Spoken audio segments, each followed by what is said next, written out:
नमस्कार। हमारा देश चीन और संयुक्त राज्य अमेरिका के बाद दुनिया में ऊर्जा का तीसरा सबसे बड़ा उपभोक्ता है। हमारी ऊर्जा खपत की एक तिहाई स्रोत पेट्रोलियम उत्पादों से प्राप्त होता है, जो तेजी से कम हो रहा है, जबकि हम अक्षय ऊर्जा स्रोतों पर अपनी निर्भरता बढ़ाने के उपायों की निरंतर खोज कर रहे हैं और अपना रहे हैं। ऊर्जा के स्रोत के रूप में पेट्रोलियम उत्पादों की मांग अभी भी बढ़ रही है। खपत पैटर्न की तुलना में भारत में कच्चे तेल के उत्पादन स्तर में काफ़ी कमी है।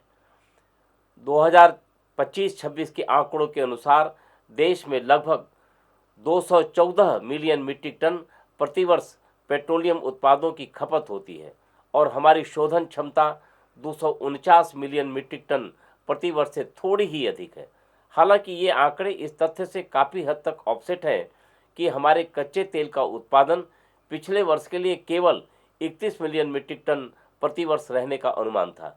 इस प्रकार हम देश की ऊर्जा मांग को पूरा करने के लिए कुल कच्चे तेल का लगभग 82% तक कच्चे तेल की आयात पर निर्भर हैं, जबकि असम राज्य के लिए हालांकि हमारे पास 4 रिफाइनरियों के साथ पर्याप्त रिफाइनिंग क्षमता है, जिसे आगे बढ़ाया जाएगा।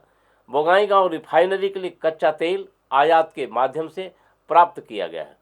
हमारे देश का आयात अधिक है और हमेशा वैश्विक कच्चे तेल की कीमतों, रुपए के मूल्यह्रास के साथ साथ घरेलू खपत में वृद्धि पर निर्भर करता है।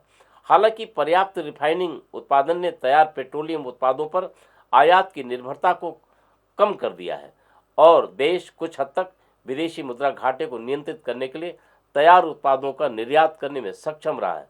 हमारे लिए यह अनिवार्य हो गया है कि हम आयातित ऊर्जा पर अपनी निर्भरता को कम करने के तरीके और साधन ईजाद करें। इस दिशा में भारत सरकार ने देश के भीतर और बाहर दोनों जगहों पर स्वामित्व वाले तेल और गैस की उपलब्धता में काफ़ी वृद्धि करने के लिए विभिन्न योजनाओं और रणनीतियों को तैयार किया है। जीवाश्म ईंधन की खपत को कम करने के लिए जैव ईंधन को बढ़ावा दिया जा रहा है। उपरोक्त पहलों के साथ साथ जो पर्याप्त लाभ दे रहे हैं, पूरे देश को वर्तमान की तुलना में अधिक ऊर्जा कुशल बनाने के लिए ऊर्जा संरक्षण प्रयासों को तेज करने की आवश्यकता है। असम राज्य में इस जागरूकता अभियान संरक्षण क्षमता महोत्सव या संक्षेप में सक्षम 2025-26 का उद्घाटन की घोषणा करते हुए मुझे अपार हर्ष हो रहा है। मैं सभी संबंधित लोगों से अपील करता हूं कि वे इस महान कार्य में सक्रिय रूप से भाग लें और इस अभियान को सफल बनाने में अपना योगदान दें। धन्यवाद। जय हिंद।